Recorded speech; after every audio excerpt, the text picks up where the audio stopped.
ನಿಮಗೆ ಯಾರಿಗಾದ್ರೂ ನಾಳೆ ಏನಾಗುತ್ತೆ ಜೀವನದಲ್ಲಿ ಅನ್ನೋದು ಗೊತ್ತಿದೆಯಾ? ಯಾರಿಗೂ ಗೊತ್ತಿಲ್ಲ ಅಲ್ವಾ? ಸೊ ಲೈಫಲ್ಲಿ ಆಗುವಂತಹ ಚೇಂಜಸ್ ಅಂಡ್ ಅನ್ಸರ್ಟನಿಟಿ, ಸೊ ಇವುಗಳನ್ನ ಯಾರು ಪ್ರೆಡಿಕ್ಟ್ ಮಾಡೋದಕ್ಕಾಗೋದಿಲ್ಲ. ಬಟ್ ನಮಗೆ ದುಃಖ ಆಗೋದು ಏನಕ್ಕೆ ಅಂದರೆ, ಚೇಂಜಸ್ ಆಯ್ತಲ್ಲ ಅಥವಾ ಒಂದು ಅನ್ಸರ್ಟನಿಟಿ ಆಯ್ತಲ್ಲ, ಕ್ರಿಯೇಟ್ ಆಯ್ತಲ್ಲ ಅನ್ನೋದ್ರಿಂದ ಅಲ್ಲ.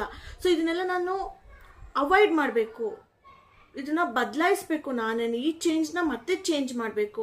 ಸೊ ಇದು ಬೇಡ ಅಂತ ನಾವು ಯಾವಾಗ ಅವಾಯ್ಡ್ ಮಾಡೋಕ್ಕೆ ಹೋಗ್ತೀವಿ, ಸೊ ಅದರಿಂದ ನಮಗೆ ಜಾಸ್ತಿ ದುಃಖ ಆಗೋದು. ಸೊ ಇವತ್ತಿನ ವಿಡಿಯೋದಲ್ಲಿ ಈ ಚೇಂಜಸ್ ಆ್ಯಂಡ್ ಅನ್ಸರ್ಟನಿಟಿ, ಸೊ ಇವುಗಳಿಂದ ಹೇಗೆ ನಾವು ಲೈಫ್ನ ಅಕ್ಸೆಪ್ಟ್ ಮಾಡಿಕೊಂಡು ಇದ್ರ ಜೊತೆ ಬದುಕೋದು ಹೇಗೆ ಅನ್ನೋದನ್ನ ಈ ವಿಡಿಯೋದಲ್ಲಿ ನೋಡೋಣ. ಸೊ ನಾನು ನಿಮ್ಮ ಶ್ರೇಯ, ನೀವು ನೋಡ್ತಾ ಇದ್ದೀರಾ mindset Kannada YouTube channel. Subscribe ಮಾಡ್ಕೊಳ್ಳಿ. ಬನ್ನಿ ಈ ವಿಡಿಯೋನ ಸ್ಟಾರ್ಟ್ ಮಾಡೋಣ. ಜೀವನ ನಾವೆಲ್ಲ ಏನು ಮಾಡ್ತಿದ್ದೀವಿ, ಒಂದು GPS ಥರ ನೋಡ್ತಿದ್ದೀವಿ.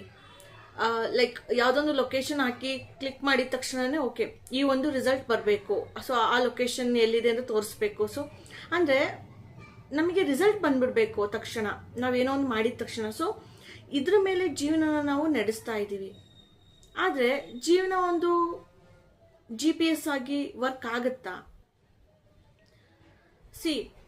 ಲೈಫಲ್ಲಿ ಮುಂದೆ ಏನಾಗುತ್ತೆ, ಯಾವ ಒಂದು ತಿರುವು ಇದೆ ಅನ್ನೋದು ಗೊತ್ತಾಗಲ್ಲ. ಆದರೆ GPS ಅಲ್ಲಿ ಲೊಕೇಶನ್ ಮ್ಯಾಪ್ಗಳಿಂದ ನೆಕ್ಸ್ಟ್ ಯಾವ ರೋಡಲ್ಲಿ ಹೋಗ್ಬೇಕು, ಯಾವ ಕ್ರಾಸ್ ಅನ್ನೋದು ಗೊತ್ತಾಗುತ್ತೆ.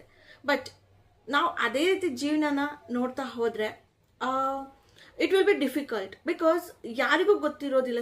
ನಾಳೆ ಅನ್ನೋದು ಬೇಕಾಗಿಲ್ಲ, ಇವಾಗಲೇ ಈ 5 ನಿಮಿಷ ಆದಮೇಲೆ ಏನಾಗ್ಬೋದು ಅನ್ನೋದು ಯಾರಿಗೂ ಗೊತ್ತಿಲ್ಲ ಅಲ್ವಾ? ಸೊ ಜೀವನದಲ್ಲಿ ಯಾವಾಗಲೂ ಮುಂದಿನ ತಿರುವು ಕಾಣೋದಿಲ್ಲ. ಬಟ್ ಆದರೂ ನಾವು ಮುಂದೆ ಸಾಗಲೇಬೇಕು ಅನ್ನೋದನ್ನ ನೀವು ಫಸ್ಟು ಅರ್ಥ ಮಾಡ್ಕೋಬೇಕಾಗತ್ತೆ. ನೆಕ್ಸ್ಟು ಲೈಫಲ್ಲಿ ಏನು ಮಾಡ್ತೀವಿ ನಾವು, ನನಗೆಲ್ಲ ಕ್ಲಿಯರ್ ಆದಮೇಲೆ, ಕ್ಲಾರಿಟಿ ಸಿಕ್ಕಿದ್ಮೇಲೆ ಆಮೇಲೆ ನಾನು ಈ ಕೆಲಸನ ಸ್ಟಾರ್ಟ್ ಮಾಡ್ತೀನಿ. ಸೊ ಈ ರೀತಿನಲ್ಲಿ ನಾವು ಬದುಕ್ತಾ ಹೋಗ್ತೀವಿ. ಸೊ ನಾವು ನೆನ್ಪಿಟ್ಕೋಬೇಕಾಗಿರೋದು, ಕಾನ್ಫಿಡೆನ್ಸು ಸುಮ್ಮನೆ ಕೂತ್ಕೊಂಡು ಮಾಡ್ತೀನಿ ಬಿಡು ಅದಾದ್ಮೇಲೆ ಇದಾದ್ಮೇಲೆ ಅನ್ನೋದ್ರಿಂದ ಬರೋದಿಲ್ಲ. ಓಕೆನಾ? ಸೊ ಆ ಕೆಲಸನ ಮಾಡೋದಕ್ಕೆ ಸ್ಟಾರ್ಟ್ ಆದ್ಮೇಲಿಂದ ಬರುತ್ತೆ. ನಾವು ಚೇಂಜಿಗೆ ಹೆದರ್ಕೋಬಾರ್ದು, ಗೊತ್ತಾಗ್ತಿದೆಯಾ? ಸೊ ಕಾನ್ಫಿಡೆನ್ಸ್ ಆಗಲಿ, ಯಾವುದೋ ಒಂದು ಕೆಲಸ ಆಯಿತು, ಮಾಡ್ತಾ ಮಾಡ್ತಾ ತಾನೆ ಅದ್ರಲ್ಲಿ ನಾವು ಇಂಪ್ರೂವೈಸ್ ಆಗೋದು. ಮಾಡ್ದಲ್ಲೇ ಜಸ್ಟು ನಾವು ಓಕೆ ಇದನ್ನ ಮಾಡಬೇಕು ಇದನ್ನ ಫುಲ್ ಕಲ್ತ್ಕೋತೀನಿ ಆಮೇಲಿಂದ ಮಾಡ್ತೀನಿ ಅಂತ ಅಂದರೆ ನಾವು ಯಾವತ್ತೂ ಕಲಿಯೋದೇ ಇಲ್ಲ ಅದನ್ನು.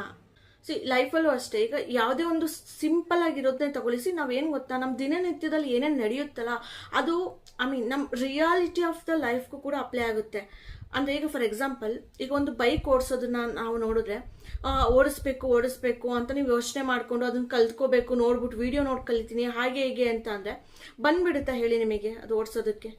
No chance, right? ಅದನ್ನೆಲ್ಲ ಓಡಿಸಿ ನೀವು ಬಿದ್ದು ಅದನ್ನು ಬ್ಯಾಲೆನ್ಸ್ ಮಾಡೋದನ್ನ ಕಲ್ತಾಗಲೇ ಅದು ನಿಮಗೆ ಓಡಿಸೋದಕ್ಕೆ ಬರೋದು. ಸೊ ಜೀವನ ಕೂಡ ಇದೇ ರೀತಿನೇ. ಲೈಫಲ್ಲಿ ಇರುವಂಥ ಇಂಥ ಮೆಟೀರಿಯಲಿಸ್ಟಿಕ್ ಥಿಂಗ್ಸ್ಗಳು, ಸೊ ಇವುಗಳಿಂದ ಜೀವನದಲ್ಲೂ ಅದೇ ರೀತಿ ಅಪ್ಲೈ ಆಗುತ್ತೆ. ಎಷ್ಟೊಂದು ಸಲ ನಾವು ಅದನ್ನು ಅರ್ಥ ಮಾಡ್ಕೊಂಡಿರಲ್ಲ ಅಷ್ಟೇ. ಸೊ ಇದೇ ರೀತಿ ನಿಮ್ಮ ಜೀವನದ ಯಾವುದೇ ಒಂದು ಸಿಚುಯೇಷನ್ ಆಗಿರಲಿ, ಒಂದು ಹೊಸ ಪ್ರಾಜೆಕ್ಟ್ ಸಿಗ್ತಾ ಇರಲಿ, ಅಥವಾ ಒಂದು ಹೊಸ ಮ್ಯಾನೇಜರ್ ಬರ್ತಾ ಇರಲಿ, ಕೆರಿಯರಲ್ಲಿ ಚೇಂಜ್ ಆಗ್ತಾ ಇರಲಿ, ಅಥವಾ ಒಂದು AI ಏನೋ ಒಂದು ಡಿಸ್ಟ್ರಪ್ಷನ್ಸ್ ಬರ್ತಾ ಇರಲಿ, ಅಥವಾ ಇನ್ಯಾವುದೇ ಒಂದು ಪರ್ಸನಲ್ ಚಾಲೆಂಜ್ನ ನೀವೀಗ ಅನುಭವಿಸ್ತಾ ಇರಲಿ, ಇವೆಲ್ಲ ಚೇಂಜಸ್ ಏನು ಗೊತ್ತಾ, ಇದರಲ್ಲೆಲ್ಲ ಮೊದಲೇ ಕ್ಲಾರಿಟಿ ಬರೋದಿಲ್ಲ ನಿಮಗೆ ಅಲ್ವಾ? ಫಸ್ಟ್ ನೀವು ಆ್ಯಕ್ಷನ್ ತಗೋಬೇಕು, ಆಮೇಲೆ ನಿಮ್ಗೆ ಅದರಲ್ಲಿ ಕ್ಲಾರಿಟಿ ಸಿಗೋದು. ಚೇಂಜಸ್ ಬಂತು ಅಂತ ಹೆದರ್ಕೋಬಾರ್ದು. ಓಕೆ ಹೊಸ ಪ್ರಾಜೆಕ್ಟ್, ಓಕೆ ನೋಡೋಣ, ಎಲ್ಲರ ಹತ್ರ ಕನೆಕ್ಟ್ ಆಗೋಣ, ತಿಳ್ಕೊಳ್ಳೋಣ. You have to take that action ಅಲ್ವಾ? ಆಮೇಲೆ ಆ ಪ್ರಾಜೆಕ್ಟ್ ಮೇಲೆ ನಿಮ್ಗೊಂದು ಕ್ಲಾರಿಟಿ ಸಿಗೋದು ಅಲ್ವಾ? ಸೊ ನೀವು ಅನ್ಕೋಬಹುದು ಎಲ್ಲಾನು ತಿಳ್ಕೊಂಡ್ಮೇಲೆ ನಾನು ಸ್ಟಾರ್ಟ್ ಮಾಡಿದ್ರೆ ನಂದು ಗ್ರೋತ್ ಚೆನ್ನಾಗಿ ಆಗುತ್ತೆ ಅಂತ. ಬಟ್ ನೆನ್ಪಿಡಿ, ಏನು ತಿಳ್ಕೊಳ್ದೆ ನೀವು ಯಾವಾಗ ಒಂದು ಜರ್ನಿನ ಸ್ಟಾರ್ಟ್ ಮಾಡ್ತೀರಾ ಆವಾಗಲೇ ನಿಮ್ಮ ಬೆಳವಣಿಗೆ ಆಗೋದು. ನಿಜವಾದ ಬೆಳವಣಿಗೆ ಅಲ್ಲಿಂದನೇ ಕೂಡ ಸ್ಟಾರ್ಟ್ ಆಗೋದು.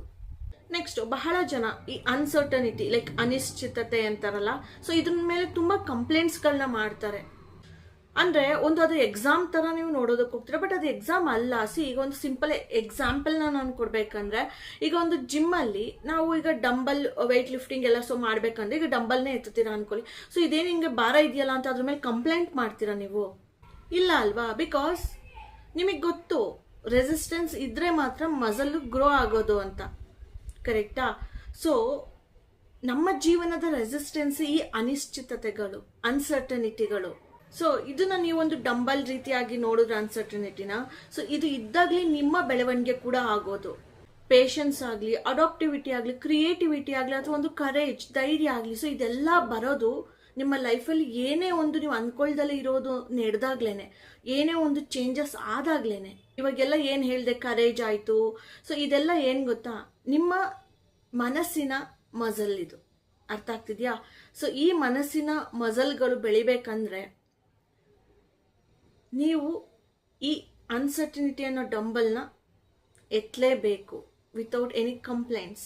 ಸೊ ಇವಾಗ ಕಂಟ್ರೋಲ್ ವರ್ಸಸ್ ಇನ್ಫ್ಲೂಯೆನ್ಸರ್, ಸೊ ಇದ್ರ ಬಗ್ಗೆ ನೋಡೋಣ, ಓಕೆನಾ? ಈಗ ಒಂದು ಪೇಪರಲ್ಲಿ 2 ಸರ್ಕಲ್ಗಳಿದೆ ಅನ್ಕೊಳ್ಳೋಣ, ವೃತ್ತಗಳು, ಓಕೆನಾ?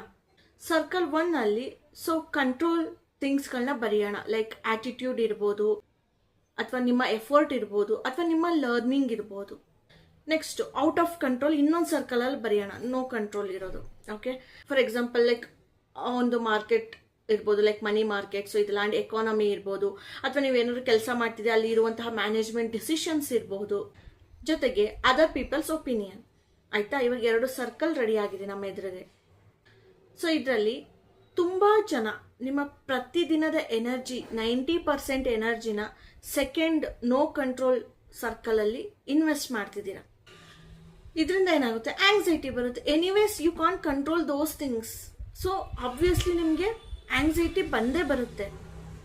ಬಟ್ ತುಂಬ ಒಂದು ಸಕ್ಸಸ್ಫುಲ್ ಪರ್ಸನ್ಸ್ಗಳು ಏನು ಮಾಡ್ತಾರೆ ಗೊತ್ತಾ, ಅವ್ರು ಎಲ್ಲ ಒಂದು ಎಫರ್ಟ್ಸ್ನ ಕಂಟ್ರೋಲ್ ಥಿಂಗ್ಸ್ಗಳ ಮೇಲೆ ಹಾಕ್ತಾರೆ. ಓಕೆ, ಸೊ ಕಂಟ್ರೋಲ್ ಆಗ್ದಲೇ ಇರೋದನ್ನ ಬಿಟ್ಬಿಡ್ತಾರೆ. ಅರ್ಥ ಆಗ್ತಿದ್ಯಾ? ಏನಕ್ಕೆ ಇದನ್ನು ಹೇಳಿದೆ ಅಂದರೆ, ಶಾಂತಿ ನೆಮ್ಮದಿ ಸಿಗಬೇಕು ಲೈಫಲ್ಲಿ, ಇರಬೇಕು ಅಂದರೆ ನೀವು ಅಂದ್ಕೊಂಡಿದ್ದೀರಾ ಎಲ್ಲವನ್ನು ನಿಯಂತ್ರಿಸುವ ಕಂಟ್ರೋಲ್ ಮಾಡುವ ಶಕ್ತಿ ಇರಬೇಕು ಅಂತ. ಬಟ್ ಯಾವುದನ್ನು ಕಂಟ್ರೋಲ್ ಮಾಡೋದಕ್ಕಾಗೋದಿಲ್ಲ, ಅದನ್ನು ಆರಾಮಾಗಿ ನೀವು ಬಿಡೋದ್ರಿಂದ ಮಾತ್ರ ನಿಮ್ಮ ಜೀವನದಲ್ಲಿ ಶಾಂತಿ ನೆಮ್ಮದಿ ಪಡ್ಕೊಳ್ಳೋದಕ್ಕೆ ಸಾಧ್ಯ ಇದೆ. ಗೊತ್ತಾಗ್ತಿದ್ಯಾ? ಇನ್ಫ್ಲೂಯೆನ್ಸ್ ಆಗಬೇಡಿ ಕಂಟ್ರೋಲ್ ಆಗದಲ್ಲೇ ಇರೋ ವಿಷಯಗಳಿಂದ. ಗೊತ್ತಾಗ್ತಿದ್ಯಾ? ಆ್ಯಂಡ್ ನಮ್ಮ ಒಂದು ಜೀವನದಲ್ಲಿ ನಾವು ನೋಡೋ ಫ್ಯೂಚರ್ ಬಗ್ಗೆ ಸ್ವಲ್ಪ ನಮ್ಮ ದೃಷ್ಟಿಕೋನನ ನಾವು ಚೇಂಜ್ ಮಾಡ್ಕೋಬೇಕು. The way we look at our futures. Okay, ನೀವು ಈ ಥರ ಅನಿಸಿದೆಯಾ ನಿಮಗೆ? ಎಷ್ಟೊಂದು ನಿಮ್ಮ ಜೀವನದ ತುಂಬ ಬ್ಯೂಟಿಫುಲ್ ಮೊಮೆಂಟ್ಸ್ ಏನಿದೆ ಅವೆಲ್ಲ ಅನ್ಪ್ಲ್ಯಾನ್ಡ್ ಆಗಿ ಆಗಿರುತ್ತೆ. ಫಾರ್ ಎಕ್ಸಾಂಪಲ್ ಯಾವುದೋ ಒಂದು ಹೊಸ ಅವಕಾಶ ಸಿಕ್ಕಿರ್ಬೋದು, ನೀವು ಕಾಯ್ತಾ ಇರಲ್ಲ, ಬಟ್ ಅನ್ಪ್ಲ್ಯಾನ್ಡ್ ಆಗಿ ಅದು ಬಂದಿರುತ್ತೆ. ಅಥವಾ ಯಾರೊಬ್ಬರು ಒಳ್ಳೆಯ ಮೆಂಟರ್ ಸಿಕ್ಕಿದ್ರು, ನಿಮಗೆ ಗುರು ಸಿಕ್ಕಿದ್ರು, ನಿಮ್ಮನ್ನ ಯಾವುದೇ ಒಂದು ಕ್ಷೇತ್ರದಲ್ಲಿ ಮುನ್ನಡೆಸ್ಕೊಂಡು ಹೋದ್ರು, ನೀವು ಅಂದ್ಕೊಂಡಿರಲ್ಲ ಅದು ಆಗ್ತಿರುತ್ತೆ. ಅಥವಾ ಒಳ್ಳೆಯ ಫ್ರೆಂಡ್ಸ್ ಸಿಕ್ಕಿದ್ರು, ರೈಟ್? ಸೊ ಇಂಥ ಬ್ಯೂಟಿಫುಲ್ ಥಿಂಗ್ಸ್ಗಳು ಜೀವನದಲ್ಲಿ ತುಂಬ ಅನ್ಪ್ಲ್ಯಾನ್ಡ್ ಆಗಿ ಆಗಿರ್ತವೆ. ಸೊ ಇವೆಲ್ಲ ಒಂದು ಸರ್ಪ್ರೈಸ್ ಆಗಿ ಬಂದಿರುತ್ತೆ ನಮ್ಮ ಲೈಫಲ್ಲಿ. ಸೊ ಹೀಗಿದ್ಮೇಲೆ ನಾವು ಯಾಕೆ ಜೀವನನ ಅಥವಾ ಭವಿಷ್ಯನ ತುಂಬ ಭಯದಿಂದ ನೋಡಬೇಕು? ಒಳ್ಳೇದು ಕೂಡ ಆಗಿರ್ತಾವಲ್ವಾ, ನೀವು ಪ್ಲ್ಯಾನ್ ಮಾಡ್ದಂಗೆ ಆಗಬೇಕು ಅಂತ ಏನೂ ಇಲ್ಲ. ಆ್ಯಂಡ್ ಆಗ್ದಲೇ ಇರೋದು ಎಷ್ಟೊಂದು ಸಲ ತುಂಬ ನಿಮ್ಮ ಒಳಿತಿಗೆ, ಓಕೆನಾ, ನಿಮ್ಮ ಒಳಿತಿಗೆ ಆಗಿರುತ್ತಿದೆಲ್ಲ, ರೈಟ್? ಯಾಕೆ ನೀವು ಈ ಥರ ಅಂದ್ಕೊಳ್ಳೋದಿಲ್ಲ? ಓಕೆ, ನಾಳೆ ಏನಾಗುತ್ತೋ ಅಂತ ಅಂದ್ಕೊಂಡಿದ್ದೀರಾ. ಸೊ ಆ ನಾಳೆ ಏನೋ ಆಗೋದ್ರಲ್ಲೇ ನಿಮ್ಮ ಒಂದು ದೊಡ್ಡ ಭವಿಷ್ಯ ಅಡಗಿದೆ. ಮೇ ಬಿ ಅವತ್ತಿನ ದಿನ ಏನೋ ಒಂದು ದೊಡ್ಡದಾಗಿ ನಿಮ್ಮ ಜೀವನದಲ್ಲಿ ನಡೆದು ಎಲ್ಲ ಒಳ್ಳೇದಾಗ್ಬೋದು. ಸೊ ಈ ರೀತಿ ಯಾಕೆ ಯೋಚನೆ ಮಾಡಬಾರ್ದು ನೀವು? ಯಾಕೆ ಯಾವಾಗಲೂ ಏನೋ ಆಗ್ಬಿಟ್ರೆ, ಏನೋ ಒಂದು ಅನ್ಸರ್ಟನಿಟಿ ಬಂದ್ಬಿಟ್ರೆ ಅಂತ ಹೆದರ್ಕೋಬೇಕು, ಅಥವಾ ಏನೋ ಒಂದು ಚೇಂಜಸ್ ಆಗಿಬಿಟ್ರೆ ನೆಗೆಟಿವ್ ಆಗಿ ಅಂತ ಹೆದರ್ಕೋಬೇಕು? ಈಗ ನಾವು ರೋಡಲ್ಲಿ ಹೋಗ್ಬೇಕಾದ್ರೆ ಓಕೆ ಮಂಜು ಫುಲ್ ಮುಸುಕಿದೆ ಅಂದ್ಬಿಟ್ಟು ಅಯ್ಯೋ ಹೋಗೋದು ಬೇಡ ಕಾಣ್ತಾ ಇಲ್ಲ ಅನ್ಕೊಂಡು ಕೂತ್ರೆ ನಾವು ದಾರಿ ತಲುಪ್ತೀವ? ನಾವು ಹೋಗ್ಬೇಕಾದ್ರೆ ಜಾಗಕ್ಕೆ ಹೋಗ್ತೀವ? ಹಾಗೇನೆ ನೀವು ಭಯ ಪಡ್ತಿದ್ದೀರಾ, ಆ ಭಯನೇ ಒಂದು ನಿಮ್ಮ ಜೀವನದ ಮಂಜು, ಗೊತ್ತಾಯ್ತಾ? ಆ ಒಂದು ಮಿಸ್ಟ್ ಇದೆಯಲ್ಲ, ಸೊ ಅದೇ ನಿಮ್ಮ ಜೀವನದ ಭಯ. ಸೊ ನೀವು ಯಾವಾಗ ಭಯ ಪಡದೆ ಆ ಮಂಜಿನೊಳಗೆ ಹೋಗ್ತೀರಾ, ಓಕೆನಾ, ಆ ಭಯನ ಹೆದರಿಸ್ಬಿಟ್ಟು ಹೋಗ್ತೀರಾ, ಆವಾಗ ನಿಮ್ಮ ಜೀವನದ ಯಶಸ್ಸು ಸಿಗುತ್ತೆ ನಿಮಗೆ. ಸೊ ಇವತ್ತೇ ಒಂದು ಡಿಸಿಷನ್ ಮಾಡಿ, ನಿಮ್ಮ ಲೈಫಲ್ಲಿ ಏನೇ ಚೇಂಜಸ್ ಬರಲಿ, ಏನೇ ಅನ್ಸರ್ಟಿನಿಟಿ ಬರಲಿ, ನಾನು ಯಾವತ್ತೂ ಕ್ವಶನ್ ಮಾಡೋದಿಲ್ಲ. ಇದು ಯಾಕೆ ನನಗೆ ಆಗ್ತಾ ಇದೆ ಅಂತ ನಾನು ಕೇಳೋದಿಲ್ಲ ಅನ್ನೋದನ್ನ ಫಸ್ಟು ನೀವು ಡಿಸೈಡ್ ಮಾಡ್ಕೊಬಿಡಿ. ಅದ್ರ ಬದಲಾಗಿ ಇದು ನನಗೆ ಏನನ್ನ ಕಲಿಸೋದಕ್ಕೆ ಬಂದಿದೆ, ನಾನು ಏನು ಕಲಿಬೇಕು, ಏನು ಮಾಡಬೇಕು ಅನ್ನೋದ್ರ ಬಗ್ಗೆ ಜಾಸ್ತಿ ನಿಮ್ಮ ಗಮನ ಕೊಡಿ. ಬಿಕಾಸ್ ಹೇಳಿದ್ನಲ್ಲ, ಕಂಟ್ರೋಲ್ ಮಾಡೋದು, ಕಂಟ್ರೋಲ್ ಮಾಡ್ದಲೇ ಇರೋದು 2 ಥರ ಇರುತ್ತೆ. ಅದೊಂದು ಎಕ್ಸಾಂಪಲ್. ಬಟ್ ಇಲ್ಲಿ ಯಾಕೆ ಬಂದಿದೆ ಅಂತ ನೀವು ಕ್ವಶನ್ ಮಾಡೋದು ಅದು ನಿಮ್ಮ ಕೈಲಿ ಇಲ್ಲ. ನೀವು ಕಂಟ್ರೋಲ್ ಮಾಡೋದಕ್ಕಾಗಲ್ಲ. ಕಷ್ಟಗಳು ಬರ್ತವೆ, ಚೇಂಜಸ್ಗಳು ಬರ್ತವೆ ಲೈಫಲ್ಲಿ. ಬಟ್ ನೀವು ಕಂಟ್ರೋಲ್ ಮಾಡಬೇಕಾಗಿರೋದು ಏನನ್ನ, ಇದು ನನಗೇನು ಕಲ್ಸೋಕೆ ಬಂದಿದೆ ಅದನ್ನು ನಾನು ಕಲಿಯೋಣ ಅನ್ನೋದನ್ನ ಮಾತ್ರ ನಿಮ್ಮ ಕಂಟ್ರೋಲಲ್ಲಿ ಇರುತ್ತೆ. ಕರೆಕ್ಟ್? ಈ ಬದಲಾವಣೆ ಅಥವಾ ಅನಿಶ್ಚಿತತೆ ಇದು ನಿಮ್ಮ ಶತ್ರು ಅಲ್ಲ, ಓಕೆನಾ? ನಿಮ್ಮ ಮುಂದಿನ ಭವಿಷ್ಯನ ರೂಪಿಸೋದಕ್ಕೆ ಅದು ಬಂದಿರುತ್ತೆ. ಅರ್ಥ ಆಗಿದೆಯಾ? ಸೊ ಕೊನೆಯದಾಗಿ ಈ ವಿಡಿಯೋ ಮುಗಿಸೋದಕ್ಕೆ ಮುಂಚೆ ಹೇಳ್ಬೇಕಂದ್ರೆ, ನೀವು ನಿಮ್ಮ ಭವಿಷ್ಯನ ನೋಡೋದಕ್ಕೆ ಒಂದು ಹೆಡ್ಲೈಟ್ ಬೇಕಾಗಿಲ್ಲ, ಅರ್ಥ ಆಯ್ತಾ? ಮುಂದಿನ ನಿಮ್ಮ ಒಂದು ಹೆಜ್ಜೆ ಕಾಣೋ ಅಷ್ಟಾದ್ರೂ ನಿಮ್ಮ ಜೀವನದಲ್ಲಿ ಬೆಳಕಿದ್ರೆ ಸಾಕು. ಸೊ ಆ ಒಂದು ಹೆಜ್ಜೆನ ನಿಧಾನವಾಗಿ ಇಡ್ತಾ ಹೋದ್ರೆ ನಿಮ್ಮ ದಾರಿ ಕೂಡ ನಿಧಾನವಾಗಿ ಕಾಣಿಸ್ತಾ ಹೋಗುತ್ತೆ. ಸೊ ಇವತ್ತಿಂದ ಇನ್ನು ಮುಂದೆ ನಿಮ್ಮ ಜೀವನದಲ್ಲಿ ಯಾವುದೇ ಚೇಂಜಸ್ಗಾಗಲಿ ಒಂದು ಅನ್ಸರ್ಟನಿಟಿಗಾಗಲಿ ಹೆದರ್ಕೋಬೇಡಿ. ಅರ್ಥ ಆಗ್ತಿದ್ಯಾ? ಬಿಕಾಸ್ ಅದನ್ನು ನೀವು ಕಂಟ್ರೋಲ್ ಮಾಡೋದಕ್ಕಾಗೋದಿಲ್ಲ, ಬಟ್ ಅದರಿಂದ ಏನು ಕಲಿಯುತ್ತೆ ಅನ್ನೋದನ್ನ ನೀವು ಕಲ್ತ್ಕೋಬಹುದು ಅಷ್ಟೇನೆ. ಅರ್ಥ ಆಗ್ತಿದ್ಯಾ? ಸೊ ಈ ರೀತಿ ನೀವು ಅಳವಡಿಸ್ಕೊಂಡ್ರೆ ಆ ಎಲ್ಲ ಚೇಂಜಸ್ ಜೊತೆ ಅನ್ಸರ್ಟನಿಟಿ ಜೊತೆ ನೀವು ಜೀವನದಲ್ಲಿ ಆರಾಮಾಗಿ ಬದುಕ್ತಾ ಹೋಗ್ಬೋದು ವಿತೌಟ್ ಆಸ್ಕಿಂಗ್ ಕ್ವೆಶನ್ ಲೈಕ್ ಯಾವಾಗಲೂ ಯಾಕೆ ನನಗೆ ಈ ಥರ ಬರುತ್ತೆ, ಈ ಥರ ಆಗುತ್ತೆ ಅಂತ.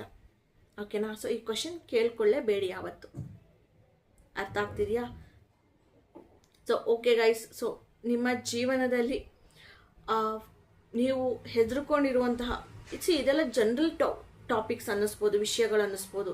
ಚೇಂಜಸ್ ಲೈಫಲ್ಲಿ ಒಂದು ಅನ್ಸರ್ಟನಿಟಿನ ಇದ್ರ ಬಗ್ಗೆ ಯಾರು ಅಷ್ಟು ಮಾತಾಡೋದಿಲ್ಲ, ಎಲ್ಲ ದೊಡ್ಡ ದೊಡ್ಡ ಟಾಪಿಕ್ಗಳಿಗೆ ಹೋಗ್ತಾರೆ. ಬಟ್ ಇದೆಲ್ಲ ದಿನನಿತ್ಯದ ನಮ್ಮ ಭಯಗಳು ಅಲ್ವಾ? ಸೊ ಇವುಗಳಿಂದ ನಾವು ಫಸ್ಟ್ ಹೊರಗೆ ಬರಬೇಕಾಗತ್ತೆ. ಅರ್ಥ ಆಗ್ತಿದೆಯಾ? ಸೊ ಈ ವಿಡಿಯೋ ನೋಡೋದು ನಿಮಗೆ ಅನ್ನಿಸ್ಬೇಕು, ಓಕೆ ಕರೆಕ್ಟು, ನಾನು ಈ ರೀತಿ ಮಾಡ್ತಿದ್ದೀನಲ್ವಾ, ಈ ರೀತಿ ಮಾಡಬಾರ್ದು. ಸೊ ಇದೆಲ್ಲರಿಗೂ ಅನ್ವಯ ಆಗುತ್ತೆ, ರಿಲೇಟೇಬಲ್, ರೈಟ್? ಸೊ ಅದಕ್ಕೋಸ್ಕರ ಇಂತಹ ಇನ್ನೂ ಹೆಚ್ಚು ಒಳ್ಳೆ ವಿಡಿಯೋಗಳನ್ನ ನಾನು ಮಾಡ್ತೀನಿ. ಸೊ ನೀವು ನೋಡಿ ಸಬ್ಸ್ಕ್ರೈಬ್ ಮಾಡಿ, ಕಮೆಂಟ್ ಮಾಡಿ, ಲೈಕ್ ಮಾಡಿ ಆ್ಯಂಡ್ ಶೇರ್ ಕೂಡ ಮಾಡಿ. ಯಾರ್ಯಾರಿಗೆ ಮಾನಸಿಕವಾಗಿ ಹಿಂಸೆನ ಅನುಭವಿಸ್ತಿದ್ದಾರೆ ಅವ್ರಿಗೂ ಒಂದು ಯೂಸ್ ಆಗಲಿ. ಸೊ ಇವತ್ತಿನ ವಿಡಿಯೋದಲ್ಲಿ ನಿಮ್ಮ ಒಂದು ಲೈಫಿಗೆ ಒಳ್ಳೆಯ ಸಂದೇಶವನ್ನು ತಂದು ಕೊಟ್ಟಿದ್ದೀನಿ. ಹೇಗೆ ಚೇಂಜಸ್ ಜೊತೆ ಬದುಕೋದು, ಹೇಗೆ ಅಕ್ಸೆಪ್ಟ್ ಮಾಡೋದು ಅನ್ನೋದನ್ನು ನಾನು ತಿಳಿಸ್ಕೊಟ್ಟಿದ್ದೀನಿ ಅಂತ ಭಾವಿಸ್ತೀನಿ. ಸೊ ನಿಮಗೆ ಈ ವಿಡಿಯೋ ಇಷ್ಟ ಆಗಿದೆ ಅಂತ ಅಂದ್ಕೊಂಡಿದ್ದೀನಿ. ಸೊ ಈ ವಿಡಿಯೋನ ಇಲ್ಲಿಗೆ ಮುಗಿಸ್ತಾ ಇದ್ದೀನಿ. ನಾನು ನಿಮ್ಮ ಶ್ರೇಯ, ನೀವು ನೋಡ್ತಾ ಇದ್ದೀರಾ mindset Kannada YouTube channel. Subscribe ಮಾಡಿ ಆ್ಯಂಡ್ ಜಾಸ್ತಿ ಸಪೋರ್ಟ್ ಮಾಡಿ. ಮತ್ತೆ ನೆಕ್ಸ್ಟ್ ವಿಡಿಯೋದಲ್ಲಿ ಸಿಗ್ತೀನಿ. ಅಲ್ಲಿವರೆಗೂ take care, bye, see you all.